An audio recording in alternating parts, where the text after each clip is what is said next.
G'day everybody and welcome to the panel. This is where we look at the world through the frame of the comic book. We are on the road to Deadpool 3, working our way through a whole bunch of X movies. My name is Jason Badower. I'm a writer-artist for DCcomics, and I'm joined by Marvel Living Library, Scott Stuart. How you doing, man? Doing really well, mate. Doing really well. Looking forward to discussing Days of Future Past today. Oh yes, spoilers. We are going through this movie with a fine-tooth comb. We will spoil the spoilers. That's pretty much our goal here. Somehow, I remembered that I did some work on this movie. It is a Trask Industries site that we built as if Trask was a fake company. I did a whole bunch of pre-visualization for the site and had a real blast. You can see the full credits there. I worked under Chris Ironman and I storyboarded a whole bunch of stuff like your future video, the Sentinel head placement down the bottom.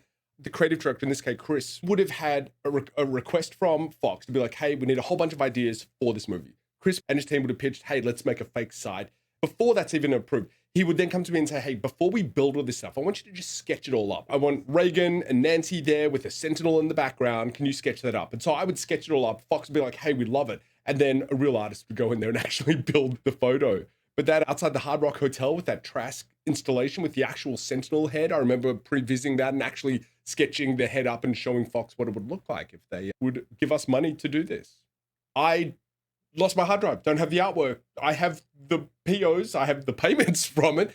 And what's interesting is they're all dated mid-2013. I believe this movie came out in 2015, which shows you just how far ahead we were working on the advertising and the marketing campaign of this. But it's got like a whole bunch of cool details on the Sentinels there, which you can see. You get to see how fast the Sentinels fly, how much they weigh.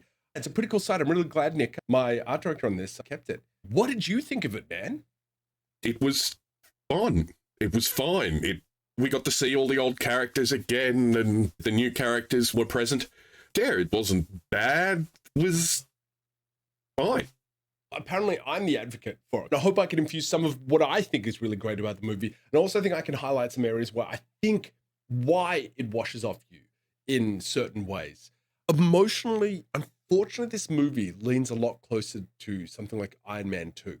You get where Stark's going, but he doesn't really have to do anything to get to the end of the movie. All the evidence was there. Vanko's dad was a traitor. In fact, it even has the same ending, where the bad guy takes over a whole bunch of drones to attack the good guys with. It's holy crap, it is Iron Man 2, just on steroids.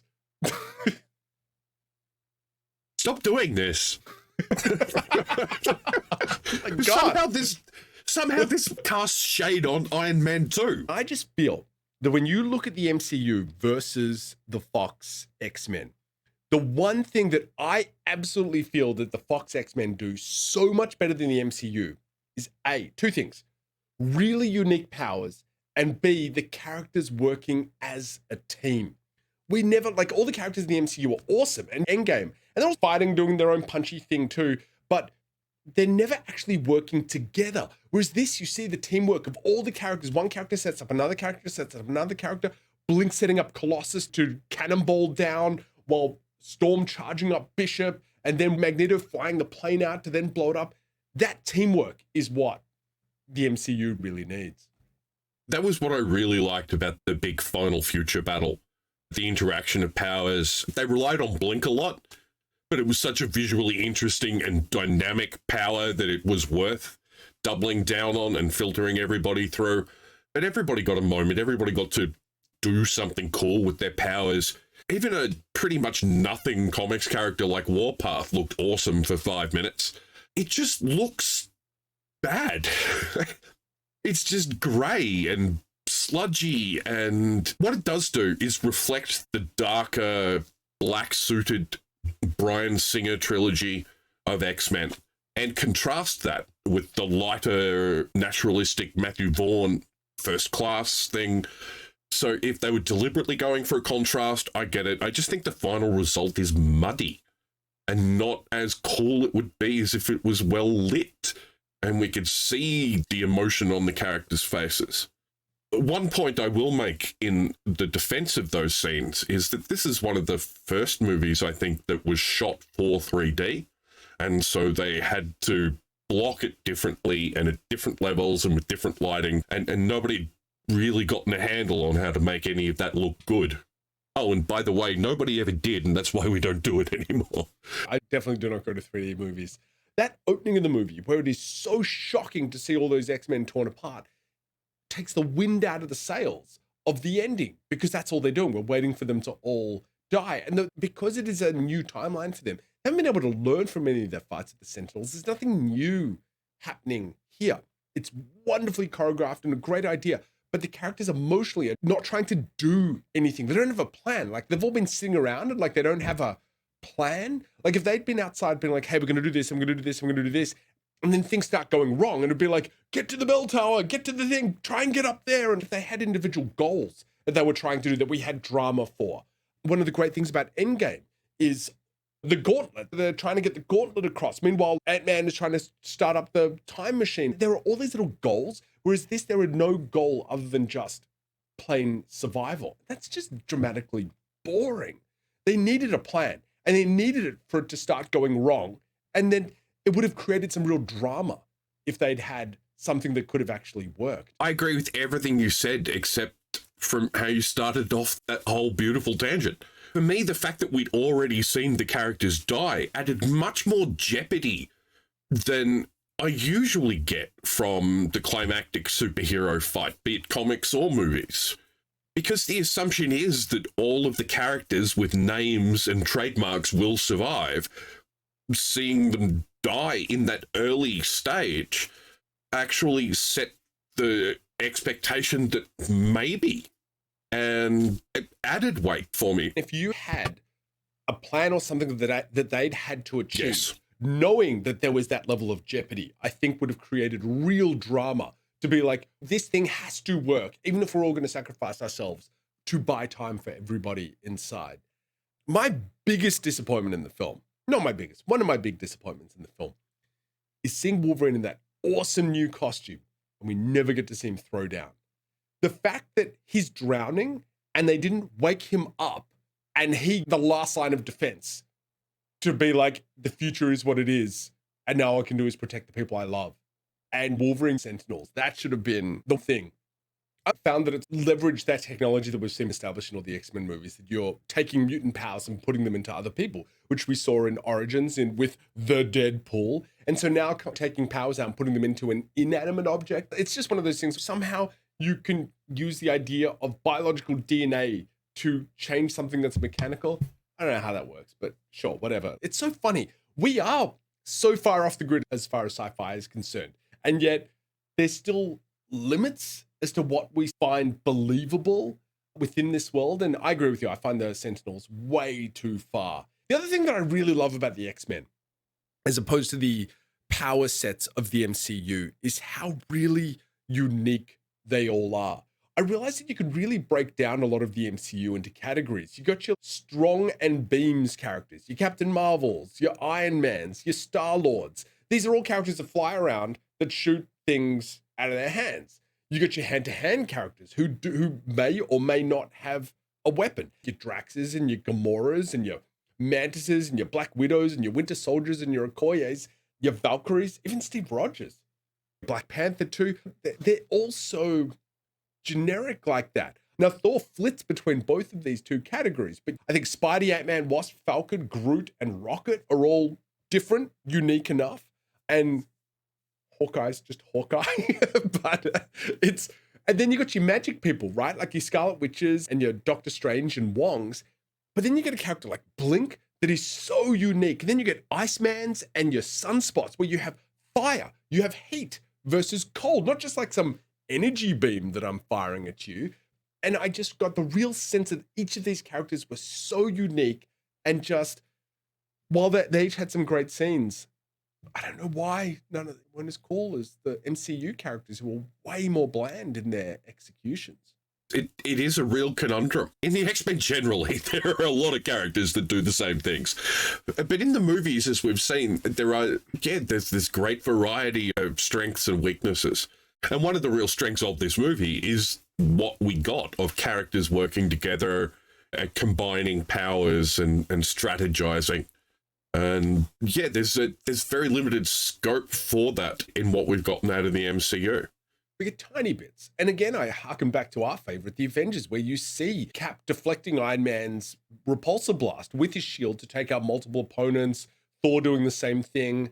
But we don't see much of that later on. And I don't believe we really saw much of that in Endgame. Like everyone just throwing down by themselves rather than working as a well-oiled machine, which you'd think by that time they would have had so many sort of power tactics that they would have put together. There are two mutant abilities displayed in this film that in particular don't make any sense and aren't really explained well by the film.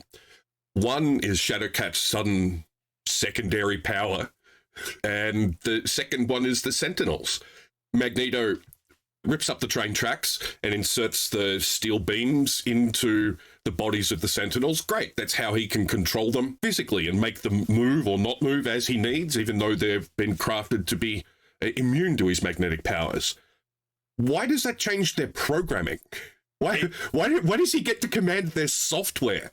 Because he put an iron rail through their leg armature. I love it how you've pointed at the two wobbly bits, which are pretty much the core of the film. Jean Grey was both telepathic and telekinetic, so it's not unusual for mutants to have two powers. But why Shadowcat? In the comics, it's actually Rachel Summers is the telepath, and she sends Shadowcat back. And Rachel Summers is an Omega level telepath, a wielder of the Phoenix Force.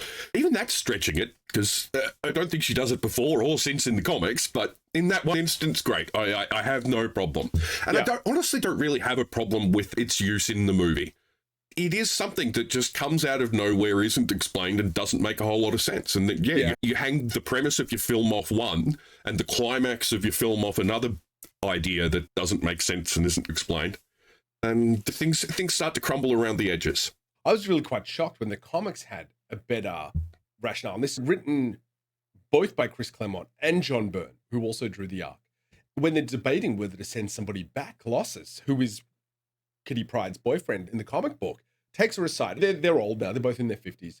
And he says to her, I love you. We have this really special thing together. You are going to go back and reset the timeline. What if we don't have our relationship again? And it's so interesting to have a comic book bring a real emotional, because you have that opening thing of, all my people need to vote, but nobody says anything. But Colossus in the comic book brings up one of the most valid concerns to be like, this is a terrible world, but I have this one thing that really means the world to me. And I'm going to lose that. And just that moment is so good in the comic that we never actually see replicated. For those who do want to read the comic, the actual Days of Future Past story is only 2 issues. If you buy a graphic novel or a trade, you'll get some other issues thrown in, which give you some of the backstory elements that are referenced in those 2 issues, but not in a very coherent way. The actual issues are reasonably pricey, but jump on Marvel Unlimited. It's a nice, simple story, and it's so well told, both writing and art. It comes with Comixology Unlimited, so if you have a Prime account, that's how I read it. It was completely free. I started reading Days of Future Past. I did not get all the way through it. I got the graphic novel, and I'm like reading, and and I'm 130 pages in before I get to the cover that we all know and love. I love you, Chris Claremont, but holy God, you write so much. I think there is a happy middle ground between what Chris Claremont does and modern decompressed comics. Jesus, he was giving us our money's worth, absolutely plumbing the depths of every character when he writes a comic book. Chris Claremont, here is a novel for you to print in 22 pages around the art. In the original comic, it is Shadowcat, Kitty Pryde, and she's a older woman and they send her back to her 13-and-a-half-year-old self. But having the same actor being able to play Wolverine in both time periods works so much better and was a really good decision. And with the disparate time frames now, you needed somebody who was practically immortal to be in both time periods. The Kitty Pryde of the films wasn't born when the 1970s part of this movie takes place. I think they played with the idea of a whole bunch of different actors going back. But again, it's a Wolverine movie. It makes, I'm going to use your $20 word, which I always love, diegetic sense. It makes sense within the world, and it also commercial reality filmic sense to make Wolverine the main character of the movie. Here's how I would call this movie. I think this movie is amazing. I think it is absolutely fantastic. I do not think it is an integral Wolverine movie. He starts and ends in the same place. If you're following the Xmen, it is integral, like it's absolutely integral to watch. But as a Wolverine movie, not a lot happens to him. But I would say, if you were to go back and watch this movie, which I highly recommend, please watch X-Men First Class beforehand.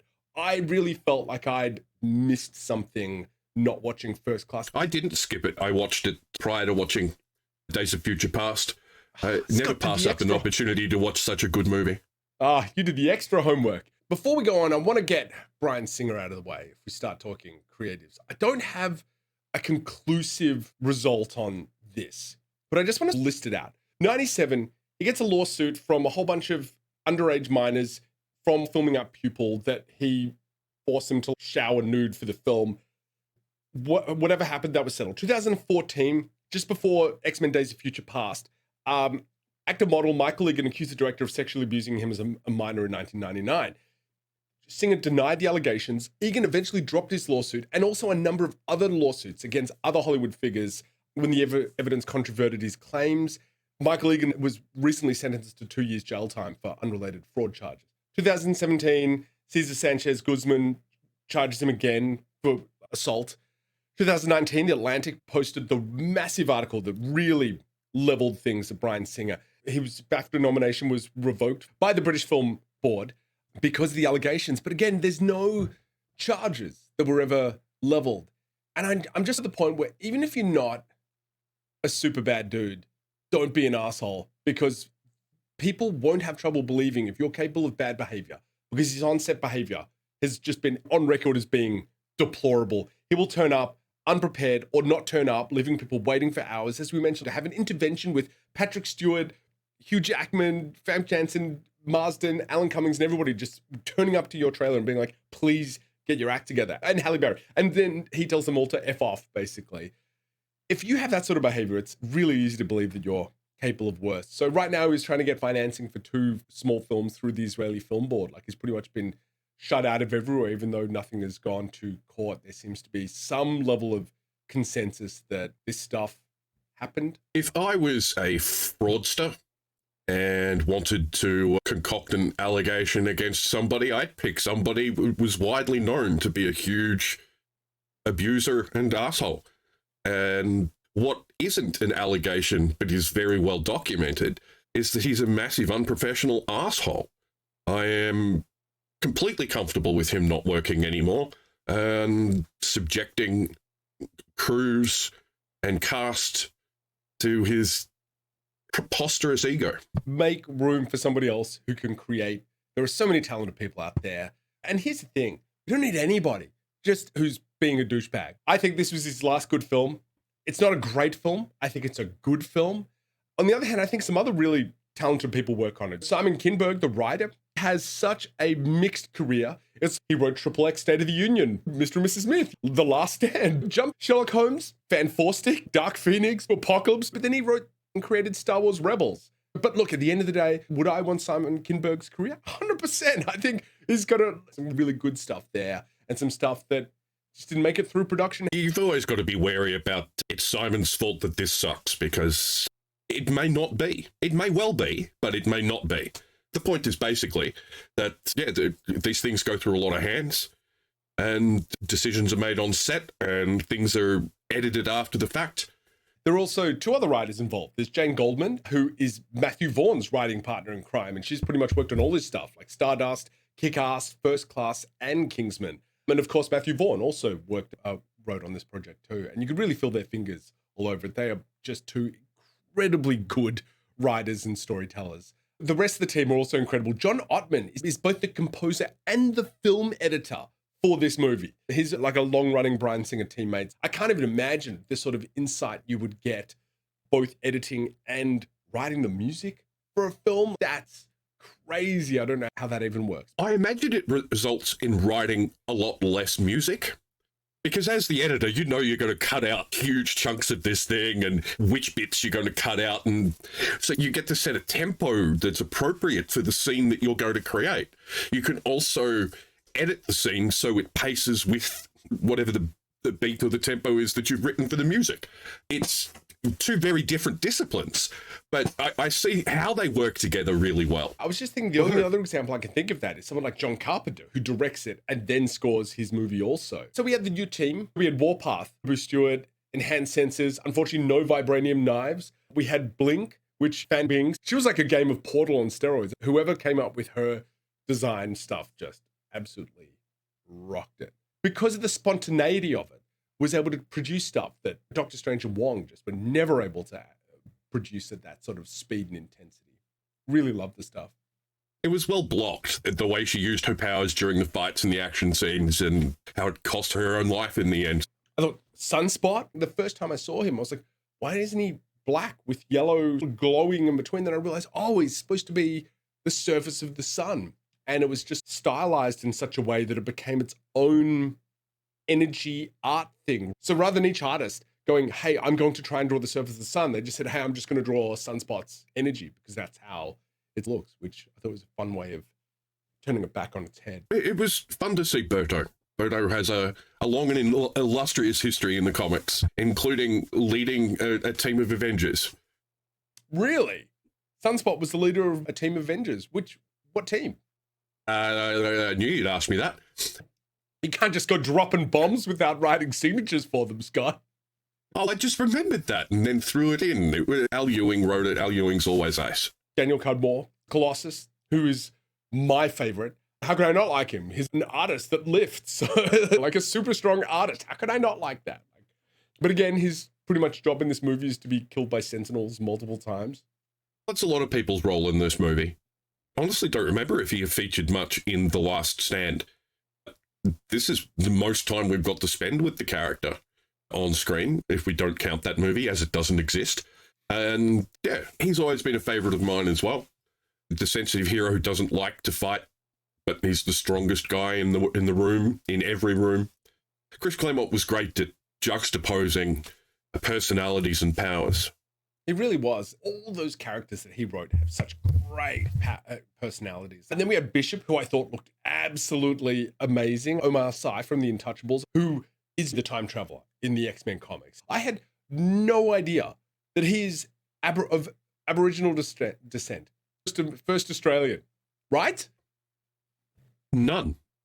I obviously, like everybody in the comics world, was reading X-Men at the time he debuted. Jim Lee at the height of his powers, the Chris Claremont X-Men craze. I had no idea. He's probably the most comic accurate dude in the movie too. He just looks like he does in the comics. A big buff dude with the M over the eye and the red cape and the gun that he powers up with his mutant power. It's very comics literate. No idea he was Australian. One of the things I really loved about the casting, by having people of so many different races and ethnicities, is you got the impression that the Sentinels were a global threat. That's what I really liked about that. It was, for me, that implicit level of storytelling in the casting, which I thought worked really well. The looming threat in the Days of Future Past comic issues is that the rest of the world isn't going to let the Sentinels come, and they're going to wipe North America off the map with the final nuclear solution.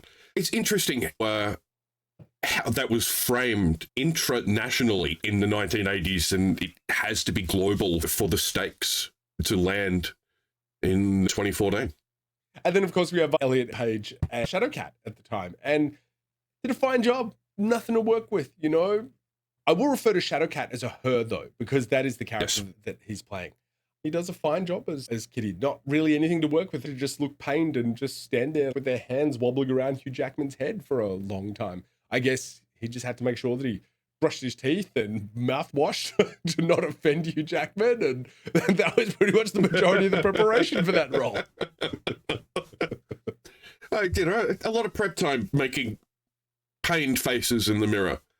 You could just refuse to poop for however long the shoot is. And that's what I would do to get the same sort of convincing performance that EliotPage managed. If that's the case, worrying that much about brushing your teeth is probably not the thing that's going to embarrass you in front of Hugh Jackman. Oh my God. And yes.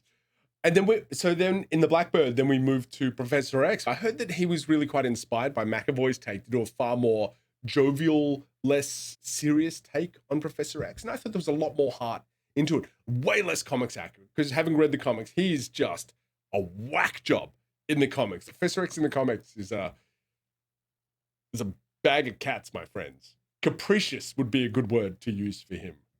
Patrick Stewart turns up, brings gravitas. One of the fun things, though, I've got to watch all the behind-the-scenes stuff, is they shot all the future stuff first. So on the very last day of Patrick Stewart working, McAvoy comes on for his very first day. So there literally was like a handing of the torch on the production as it goes through. And Hugh Jackman, I felt like I was working on 2 different movies. I got to work with the old crew, and then they all went home, and I kept going with the new crew. And I think that's a really fun way of seeing them do that. So with the other characters, Storm, I'm sorry, Halle Berry, but whatever. Did a really good job playing a watchdog. I cut Halle Berry some slack in this one. She was very pregnant, apparently, and simply couldn't be there when they needed to shoot. And fair enough. Could have cut her out entirely. Would she have been missed? I don't think so. So there is a funny outtake. Her and Logan are together in that timeline, which they cut out. And there's a funny outtake where they kiss, and afterwards Halle Berry walks off and is just like, yes! Too funny. Even Magneto, too, just so sidelined. Like, he was pretty much relegated to finishing Charles Xavier's lines because he pretty much had no dialogue of his own. And so much of the script was very much, oh, we need people to finish each other's sentences because they haven't spoken in a while. They just didn't have enough agency for enough of the other characters. And Magneto was absolutely one of them who just didn't need to be there. One of Chris Claremont's under-discussed strengths is balancing a large ensemble cast.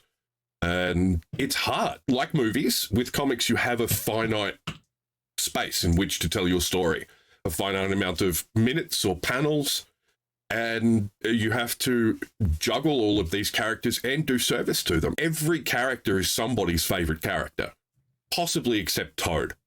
It's really hard. And I think one of the things that really lets this film down for me is that half the characters feel like they're cameoing in the movie. That's one of the weaknesses of the movie. Nobody gets a chance to really be a part of the movie, except for Wolverine and young Charles Xavier. Everybody else is basically a cameo, and a lot of stuff happens, but there's no time to make an audience connection. Which would be fine if you had a really strong core emotional journey. And I believe that it's James McAvoy's movie. He's the arc that goes through it. He's the main character. He's the one that needs to have the main journey. Logan is supposed to be his ally, and in some ways should have been conspiring Professor X to be Professor X again, but McAvoy's younger Charles had such a light on struggles. I know you lost your legs and that sucks, but all these other people leaving and then being drafted off to Vietnam, I don't want to tell you to pull yourself up by your bootstraps, but dude, pull yourself up by your bootstraps. Like, you have a private jet and a giant mansion. You're not exactly struggling for opportunity here. So dude, you tried to set all this stuff up and it didn't work. That's a slump. That's a setback. That is the weakest part of the movie. And the problem is that it all hangs on that. And he did not have enough of a emotionally resonant problem that he refused to deal with. He tells Wolverine to F off, and then he goes upstairs, has a look at his picture of Jennifer Lawrence, and maybe that's enough for most guys to just be like, yes, let's go. But let's pretend this is a movie for a minute. I feel like it just needs a little bit more than that. In scripting, they would have called that the refusal of the call. Briefing Logan in some way, shape, or form beforehand to be like, I eventually put the X-Men together. You know that, but it took me decades to heal from this setback. We do not have decades. We have days. You need to figure something out. And just to be like, do you have any advice? And it's just, Logan, you have to help me the way that I helped you.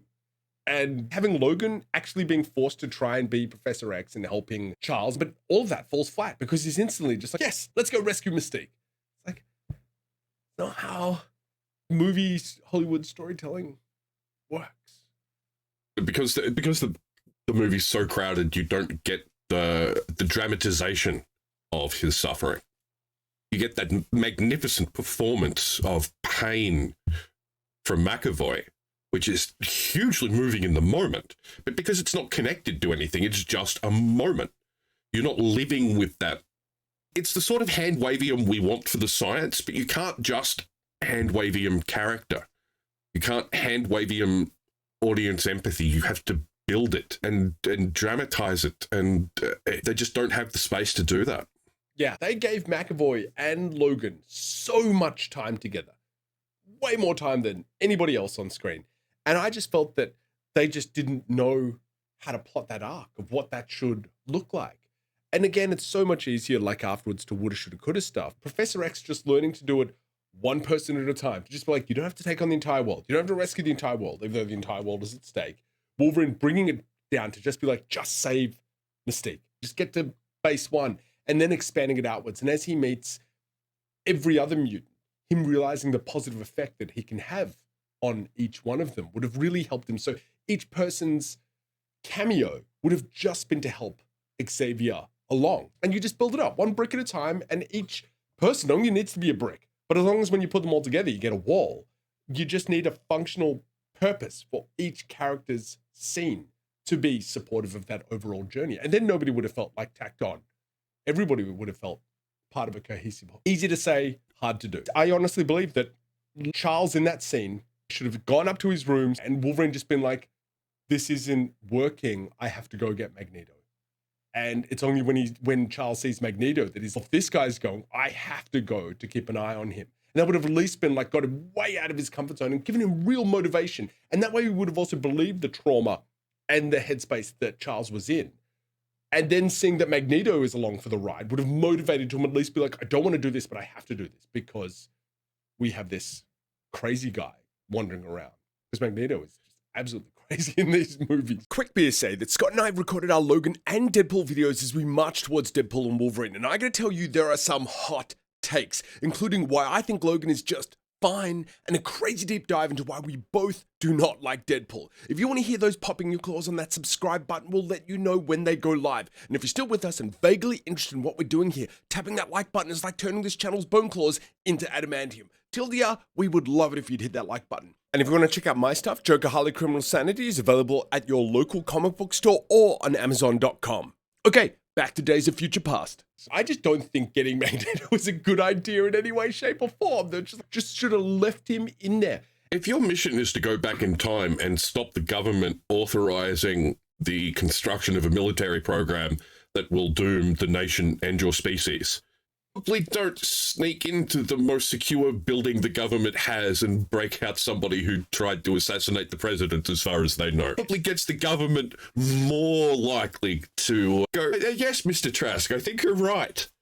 Ups the ante for everybody involved to be like, we have mutants breaking into the Pentagon in this movie twice. One of them to break out a convict that is being held there. And then the second time the convict walks in himself to get some of his gear that we took off him. The world would react to that. It's a hard thing to do with superheroes and the conceit that the Marvel Universe is the world outside your window just with a bunch of dudes who've been doing world-changing things on a near-daily basis for 60 years. But one of the problems with the MCU is that their universe looks very little like our world based on the snap and all sorts of other things that have happened to them. Their world is very different to our world. And getting further. So finally, all that future preamble, we suddenly send Logan back to 1973. And holy cow, we got a very butt-naked, huge jacked man by Bolivar Trask's mustache. He's absolutely massive. And I love too that it was Hugh Jackman who's like, nah, mate, like when you're in bed with a beautiful woman in Australia, if she'll let you be butt-naked, you're butt-naked. I once again spent months getting into an absolute peak physical condition, and you are going to photograph it, whether you like it or not. Every single muscle, including the two largest ones in the human body, my friends, they will make their cameos yet again. My best supporting actors, Gluteus and Maximus. So we move to the Trask hearing, and obviously there were a whole bunch of references to First Class. Those reports in Cuba were never confirmed, which I thought was a cute way to do it. There's also apparently Len Wein is, how do you say it? W-E-I-N, Len Wein? Len Wein? I never said it out loud. I've always said Wein. Legendary comic creator. Co-creator of Wolverine is one of the men in the room, and also so is Chris Claremont too, so it's nice to have those two gentlemen up them. Here. Put them here. Screenshots, right here. Then Mystique goes to Saigon to rescue a bunch of mutants from the First Class. So Jennifer Lawrence is wearing full body prosthetics in X-Men First Class. Get this. They were glued onto her body, but not only were they uncomfortable, she also became unwell from inhaling the particles coming from these appliances. And the makeup department couldn't guarantee that these weren't bad for her health. She said, I'm going to come back if you can make this easier and guarantee that they're going to be safe. She's so unreasonable. What a diva. Jesus.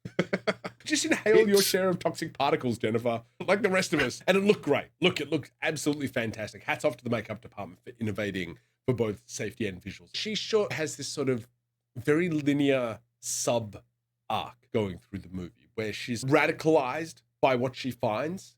Just why? What is it about her past that triggers her so much to believe that this is the best way to go about doing things? It's one of the ramifications of the interesting decision to make her a much more sympathetic character in 1960 than she was in 1999, when she's an assassin for the Brotherhood of, whether they said it or not, evil mutants.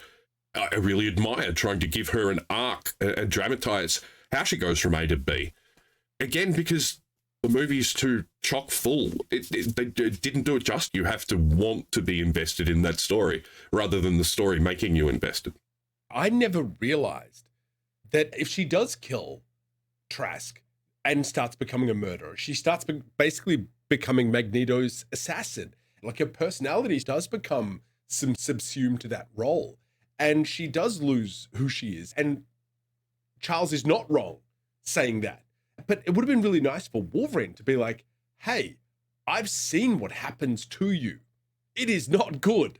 You are not this person in front of me now. I don't even recognize this person in front of me now compared to this woman that I fought on multiple occasions. You lose yourself. You do this thing and it makes the world a worse place and you become a worse person. Again, it's so much easier when you look back on these things. That's one of the jobs that we have to do as comic book artists and writers. We look back on what has come before. And we're like, what is the last thing these people said to each other the last time they've met? And just build on that in some way, shape, or form. I know continuity can be this albatross sometime over people's shoulders, but I think in some cases it can actually force you to really reconcile and find drama on the page. It would have been nice to get that moment, especially those two characters who have such righteous, but there's a kind of respect there as well, because they're both pretty good at what they do and have done things that most people don't think are very good. So Mystique infiltrates Trask's complex, gets information, and I think this is when she realizes, hey, this guy has to die, when she sees all the autopsies of the people that she knows. But I also found that while I enjoyed the scene, having watched it so close to X2, I was like, this is exactly the same scene as Lady Deathstrike, just way lower stakes, because Deathstrike catching Mystique would be a serious problem. A secretary catching Mystique is not so much. That said, the prison escape is awful cool. Thanks to an Avenger made this movie good. Let's get to Quicksilver. Oh, sorry, go on. No, that. Let's get to Quicksilver.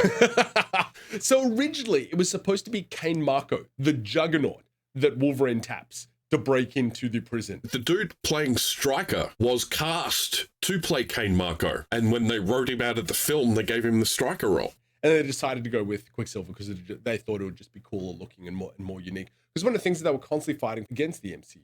He's a little out of left field for me, but I can forgive it because he's absolutely awesome in this movie. Peter Maximoff, not Pietro. Technically a different character. There had at this point been a whole bunch of lawyers having conversations about, can they use this character? Because he is a mutant. And by the broad terms that Marvel sold off these rights to Fox in the first place during their bankruptcy, basically Fox owned mutants. And he's not a founding Avenger, but he's part of the second ever Avengers team. As much of an Avenger as Hawkeye is. And really important to that franchise. And somehow a whole bunch of lawyers made money defining how this could work and they could both be happy, and you couldn't say mutant in the Marvel movies, and they called this one Peter, so he'd technically be a different character. They were trying to get it so it would be the same actor playing the same character, but they eventually went in a different path.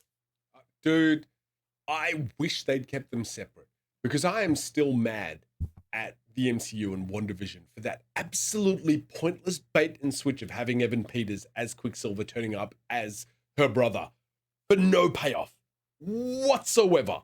No in-world reason. It was purely because they didn't have enough drama in the script to keep that story, to pull one episode into the next. Oh, let's have fake Quicksilver. Zero payoff. So I think it's one of the laziest things. WandaVision has some real highlights to it. That still just makes me so mad. It's fan baiting. Don't hate it as much as you do, but you're absolutely right that there was no payoff. For me, I always took it as part of the march towards the multiverse that they were very consciously building. And the idea came up, oh, it'll be a good gag. And it's us fans who wanted more from it than they planned to give it. In its own little bubble, I don't think it's that offensive. Then you cast somebody else.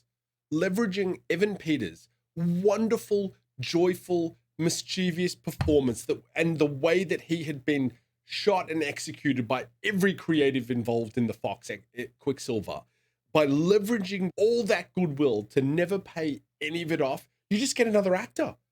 And that would still be the same level of, oh, that's weird, that really somebody who had never seen any of the Fox X-Men would have had towards that, rather than just baiting fans that had actually been following along all this stuff and teasing us with something that you had no idea for. If it had been Brad Pitt, you'd be like, whoa, this is Quicksilver. You'd be like, this is weird. That's Brad Pitt. And then he disappears. You'd be like, whoa, that was just weird. That's what a normal... Then we'd all be complaining that they didn't cast Aaron Taylor. Who played Kick-Ass, who had two buddies in that film, and one of them was Evan Peters. Both Quicksilvers have been in a Matthew Vaughn film. So the Quicksilver cinematic universe, baby. Absolutely. Look, so they do the Pentagon, and look, I love this heist. To your point, an absolutely ridiculous idea. Why would you break into the most secure building on the planet to raise more red flags for mutants, to liberate a mutant terrorist assassin? Won't do what you say, and will probably encourage Mystique to kill the dude if you present the facts to him. In fact, he tries to do it himself at the end. He's just, oh, if she failed to do that, then I guess I should do that myself. I will be the bad guy that starts this whole dark timeline rolling. What? Does he just not believe? I guess he just has to not believe. Which is where some sort of shibboleth from the future could have shifted his allegiances. Why does he attack Washington? He knows what will happen. These people are planning to do a genocide on him and his people.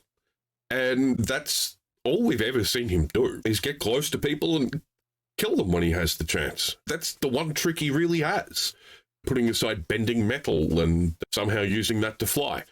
But of course that was his plan. That's his answer to everything. I don't know why they expected any different. Old Magneto, so Ian McKellen, has finally realized, oh, this is bigger than me. I can't solve this myself, but you should still solve it with me, forgetting that he is such an absolute liability. Again, that's the thing. I just don't believe Wolverine would have done it. I would have been like, oh, hey, how about I go get Quicksilver and I get him to help me go get Mystique? End of movie? Maybe? Like, Charles, can I borrow your plane? If you're not going to help me, I'm going to borrow your plane. I'm going to take this kid over to Paris. He's just going to grab Mystique. We'll be back here. The flight's 7 hours. There and back. We'll be back in 14 hours and 8 minutes with Mystique. And that's if we stop to have a cigar before we take off. Because you can smoke on the aeroplane, dude. You don't even need to stop for a cigar. It was the 70s. So then we have the Pentagon heist, and then we get to the kitchen scene, which absolutely one of the highlights of this movie. Look, the VFX, everybody involved in this. No wonder they ended up getting a Oscar nomination. Really impressive stuff. I found a video which leverages a Reddit thread that calculates how fast Quicksilver is in that scene. I don't know if you've ever seen this or heard these numbers. Apparently someone on Reddit figured out that the cops are standing 2.6 meters away firing Colt Pythons, which fire at 470 meters per second. That is 2.6 divided by 470 meters per second, which means the entire thing happens in 0.0005 seconds.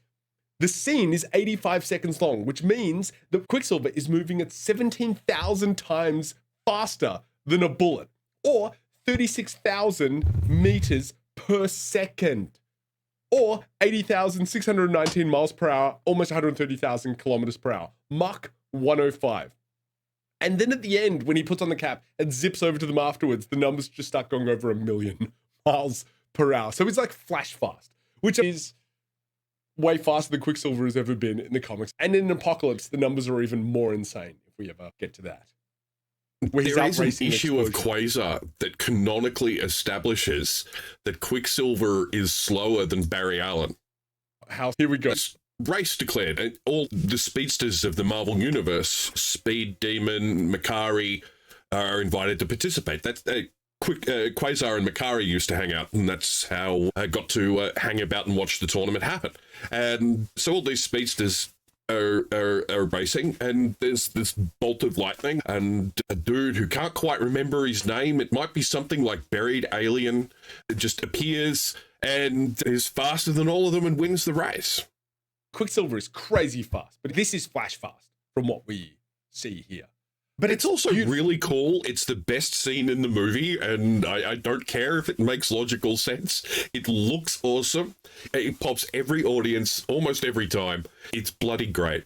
It is. And it's funny you said that, because with the overhead earlier being the X in the kitchen, because that's how they figured out how big the room was. They know that how tall Hugh Jackman is, and they lined him up and figured out how wide the room was to get an idea of the diameter of the room and the circumference of the room, of how far he's running in that time. God, I love nerds. So how many Jackmans did he do? It is a Jackman, like a unit of measure. So moving on, they liberate Magneto, and we have that great scene on the plane. I really love how Magneto was able to recontextualize his side of the story. The fact that they're actually able to give another character a real point of view that can throw it up in front of Charles. It is one of the few really strong pieces of writing in this movie where you have two people with two absolutely opposing points of view come into genuine conflict, and one of them absolutely laid the smackdown on what we thought was reality at that time, and I thought it was done really well. Really enjoyed that scene. Then we go to Paris, where Mystique decides to honeypot that Vietnamese general. I'd love it for, at one point, she's, what, you don't like me like this? And the guy to be like, oh no, this is cool. You look great. And then we get to the second scene where Magneto admits he was trying to save JFK because he was a mutant. And it's fun. It's silly. It's absolutely silly, but I was there for it. There's a TV series called Studio 60 on the Sunset Strip, was Aaron Sorkin's return to television after The West Wing. Didn't get past the first season, but I love it to death. It's a Saturday Night Live thing, and they're doing rehearsals for a sketch. And the actress asks the writer, I got the laugh on the first in the read-through, and I didn't get it in the dress rehearsal. And his response was, in the dress rehearsal, you asked for the laugh. In the table read, you asked for the butter. The moment you wink at the audience, we're all above the material suddenly. And that's fine. It's a different level reality than you're asking your audience to accept in the rest of the movie. So you can't do it. You've got to commit to the bit. You've got to ask for the butter. Then we get to Trask's little seminar with the Russians and the Chinese. The thing that got me is how useless Xavier and Wolverine are without their powers. They can't talk their way out of anything. Like, Xavier here is like trying to calm a time-shocked Wolverine down. You had acid for a man that has not only a vision, but is able to convince everybody else that vision, and is able to just be such a great speaker, and I want to say the word elocutionist. Like, it's just can't think on his feet to come up with anything better. Elocutionist makes grammatical sense in the basic word form thing. I'm not sure it's a real thing, though. I need new words to try and describe this movie. Mystique is outed publicly. They have the fight with Beast. Magneto is on all the televisions. We cut to Nixon, and Trask has his Sentinel program authorized because of it. And they have some of Mystique's genetics because Magneto. Again, from this point onwards, everything that happens is all Magneto's fault. Which is something nobody should have expected from the X-Men's greatest foe. Crazy that he would foil things up. I do love it that he inadvertently becomes the villain of the movie by just being himself. Magneto is still one of those great through lines through the movies that I absolutely believe this man, traumatized by the Holocaust and driven by the amount of power he has and the ability to affect the world around him, and his conviction for what he believes is the worst in human nature. So we get Magneto shirtless, and he gets all the information on the Sentinel files. He goes to the train station because apparently he can just wander around in public, and apparently that's where Mystique knows he's going. They get a moment, but it's not a great moment. And then the X-Mansion, Charles decides to finally go without his serum to use Cerebro. I quite like the plotting here, even if I don't love the character work. The idea that he uses Cerebro to reach out to Mystique and she realizes, I have to take out Cerebro to take Charles off the board. When he does use Cerebro and we get what I call Chuck versus Charles, one really fun scene. So great to have those two actors work together. While I love it conceptually, I really feel like this should have been Wolverine's role of bringing Charles around. Wolverine telling him who he was, what he means to him, and what he means to everybody, I think would have done just as much work than tapping into the future. Just be like, this is the man that I know. This is the man that came out of this depression. This is the difference that he made. This is who he helped and the suffering that he stopped. And while it's so cool having Professor X and James McAvoy, this should have been the icing on the cake. While Wolverine is center stage in this movie, he doesn't do much. Doesn't do anything in this movie. And all the key scenes is either having a little time shock seizure or being generally ineffective. All he does is shepherd us from one scene to the next. He does function as the audience point of view character. Yes. In that he's there, he's seeing everything, he's hearing everything, and he's not really impacting what's going on all that much. The core thing that makes a lot of the MCU movies so great is they do have an emotional through line that you can follow in the most of the really good ones. Even if they stumble on their plots, you really get a feeling of where that character is emotionally the entire time. They were also a slave to where the characters had to be at the end of the movie to make the universe make sense. And it's a problem with prequels. You can't leave space for more story because you're already servicing an audience expectation. What I love too is they built an actual Sentinel. There's an 18-foot tall plastic weaponized Sentinel out there. Some nerd has it in their front garden because it doesn't fit inside the house. Like a Halloween decoration that he brings out every new X-Men movie. I did the callback we get later on where he goes through the metal detector at the presidential rally and is, oh yeah, that's right. Because he's expecting, future Wolverine is expecting it to go off, but 70s Wolverine is just bone claws, dude. It's one of those fun pieces of acting that Hugh Jackman has just such a wonderful sense of humor and timing too. He just knows he's going to set it off. And then when he doesn't, his genuine shock is really quite fun. In an overstuffed movie, I respect the choice of leaving that in. Right? I'm not talking about Magneto in the stadium. First, how? He's in a room in the Pentagon or even later on in X1 and X2 in that plastic prison. This stadium is way bigger than any prison that he's ever been kept in. So how? And then why? Is he trying to create a barrier? You've been to stadiums, right? They're pretty big structures. Part of their core design is to let lots of people in and out of them very quickly. So if your plan is to steal a stadium to keep the army out, that's pretty silly because there are vomitoriums and causeways that will just allow an army to instantly surround you.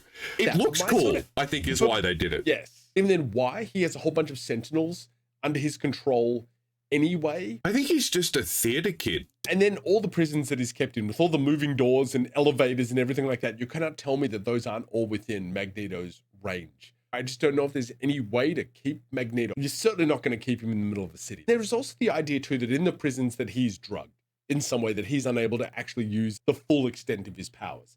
Maybe they're gas, maybe they dose his food, whatever is semi-sedated, which maybe reduces his range. Gambling what his range might be on the dosage of that doesn't seem like a great idea to me. Watch First Class. You've seen it, so you remember the scene where Charles teaches him to find the balance between rage and serenity. And in that moment, he turns a radio telescope, giant thing, but it's miles and miles away, so it fits in the frame. It would literally take a drive to get there that day, I'm fairly sure. And he turns it. And then he pulls a submarine out of the ocean. The range of these powers has always been an issue. I've generally felt that the MCU has been a lot better about keeping the scale of everybody's powers the same. Peter always struggles to lift the same sort of stuff, which is why when he has to lift something much larger than he can, it actually feels like a genuine struggle. Like, while Iron Man's armor gets more and more powerful, you get a consistent level of idea of in each movie of how powerful it is. Whereas I feel these movies, especially with Magneto, very wibbly wobbly with how they do things. They're wibbly wobbly with all the characters into some cul-de-sacs with Storm's powers across the movies, but I don't think she's that important to any of them to be worth the time. Nobody cares. Nobody cares. But, sorry, Storm. Comic Storm, I'll debate from now till the end of time. But yeah, movie Storm, who cares? Why does Mystique finally come out to stop Magneto killing the president and Trask? And this, I think, is one of the other big failings of the movie. She was literally just trying to kill him seconds ago, but then Magneto pulls them out, stops her from killing him, and then she goes, oh no, maybe I should stop him. Why? He was just, he's helping. You do what you were just trying to do under a minute ago, seconds ago. In fact, he interrupted you. Why isn't she walking out next to him being like, hey, let me give you a hand? Because in that moment, Magneto doesn't care who's in his way, and Raven still does. She is much more of an ideologue than he is. He is a man of ideals while they justify him doing whatever he feels like doing. It's not about the idea for him, whereas it still was for her. At least that's what I was taking from the scene at the time. You're right, there is not enough is done to dramatize her crisis of faith. I think this movie is so inventive and creative. This beautiful meat slapped on this wobbly skeleton. Overstuffed, hollow spectacle is a very uncharitable read on the movie, but I don't think you can dismiss that perspective entirely. And look, you haven't done a good job of convincing me there's more to this movie than I thought. It's fine. It's perfectly enjoyable way to spend 2 hours, but there isn't any meat there because no character goes on a journey. I have gone on a journey, and I think that you have absolutely accurately contained my overenthusiasm at the start. I thought there was a lot more spectacle than there actually was. And when I realized that you need to have some sort of heart and emotion, micro struggles and drama within every scene, like those final fights, none of them working towards something, none of them struggling, the unlikely person succeeding to buy them just a couple more minutes. I think if you had watched First Class before this, you would have landed where I did. Because one of the things that First Class does is focus on a smaller cast, give them all moments and goals and desires, and have some of those change and your expectations about that be subverted at times. But it also broadens the X-Men allegory to cover more types of angst and persecution and coming out to the world than the fairly blunt metaphors that were being used in X1 and X2. I'm assuming no metaphors were used in X3. Because we'd gotten this movie that did take moments to ascribe character motivations and do enough hand-waving into the plot that the character moments all landed, this follow-up felt really hollow, where they did a lot of hand-waving for the character moments and worked on nailing down what was a fairly complicated plot to get across to general audiences as we conceived them. So it proves which one you should be focusing on when you're telling a story. And it's not nailing down a specific timeline that makes logical sense. It's making it emotionally true from the characters that we're spending this time with. That's how you make a good story. That's the spice, the golden sprinkle. And it's something nerds often overlook, particularly in conversations like these. I have no trouble rewatching this movie, but I have a lot of trouble thinking of it as a good movie. And I think when looking back on it too, it's heartbreaking how impotent Wolverine is in this movie. Wolverine is a catalyst in this movie. He doesn't actually do anything. In every important scene, he's absolutely impotent. He beats up 2 security guys with a pan in the Pentagon heist. He has a seizure in Paris, so he's unable to actually affect whatever happens at all. In the final scene, he's then thrown into the Potomac in Washington. And just as we discovered, and now he can drown and come back from drowning, which we theorized last time. He doesn't do anything in this movie. And I don't just mean fighting-wise too, which is one of Wolverine's strengths. We love to see him fight. He doesn't do anything character-wise either. He dropped some pithy stuff to Charles, but he doesn't make a difference. Charles got there all by himself. Didn't need Wolverine to do anything other than lay down, hey, this is what's going to happen. Charles like, all right, I better get my act together. Just sucks the drama out of the film. Wolverine is supposed to be the best he is at what he does. He didn't do anything. He did not. But I think we're going to see him do something in the next film. I believe we are finally up to Logan. I have a lot of fond personal and cinematic memories of Logan, and I'm very excited to go back to it this week and see how much of that holds up. And God, I hope it does, because I've talked that film up a lot over the years. I am coming at it from the other direction. I felt absolutely underwhelmed by Logan when I watched it. So I am hoping that I was just in a bad place. I'm very excited to watch it again. I have to find some of the work that I did on it. You have a personal connection to all these films. It's really cool. It is cool, man. Again, it's one of those things like I left Australia, I left all my friends, but it's like actually got to do some stuff, tiny little bit. But I got to wake up and people paid me to work on these movies. And as a kid from Australia who wanted to draw comic books for a living, it's pretty awesome. I'm pretty happy about that. Keeps me going. Oh, maybe draw some comic books then. Yes. Oh my God. Don't tell my editor that I'm doing this.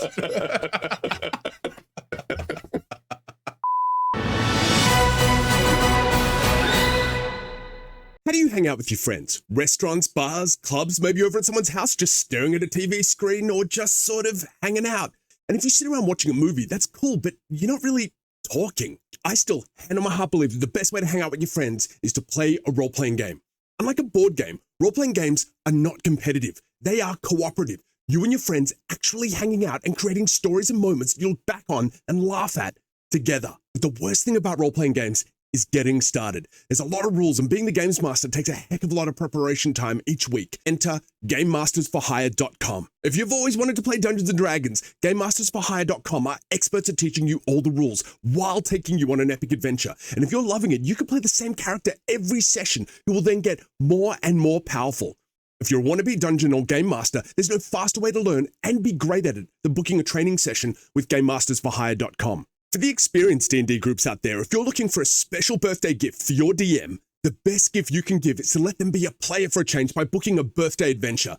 GameMastersForHire.com will make sure the guest of honor is treated like a hero on their special day. Game Masters for Hire can also run games for anyone, from dinner parties to kids' parties, corporate events, bachelor or bachelorette nights, to ongoing campaigns every week where you play the same character every session. It's like a story that you're building with your friends. GameMastersForHire.com are available online, which is how I play with them. But if you live in the greater Los Angeles area, they can do in-person games with miniatures and sets that'll blow your mind. Please visit GameMastersForHire.com for more information. Reach out to Ollie and his team, and they'll help you out, whatever you need. And just like going out to dinner, split the cost between the lot of you. I'll even kick in. Just use my offer code BADOWER for 10% off your first game. I promise you're going to have an amazing time that you'll always remember. Thank you, GameMastersForHire.com, for sponsoring this video. What are you drinking, Scott? I am drinking Mountain Culture's 400th beer. It's delicious. It's a throwback to some of the brews that really made me fall in love with their crazy release schedule. It's got that really silky mouthfeel and beautiful citrus notes, and it's a classic beer. I, on the other hand, are drinking a Miller Lite, and it is absolutely mediocre and fine. It's Miller time. It is a cold drink. That is, with alcohol in it. We've all been desperate. I feel like I'm Wolverine in X2, just looking through the Drake's fridge, just being like, what do we got? What do we got? A Miller Genuine Draft? Fine, I'll slam that puppy. Like, it's been a long night. After a hard day's work, a Melbourne bitter can hit the spot. I try not to do a hard day's work, so very rarely drink the beer.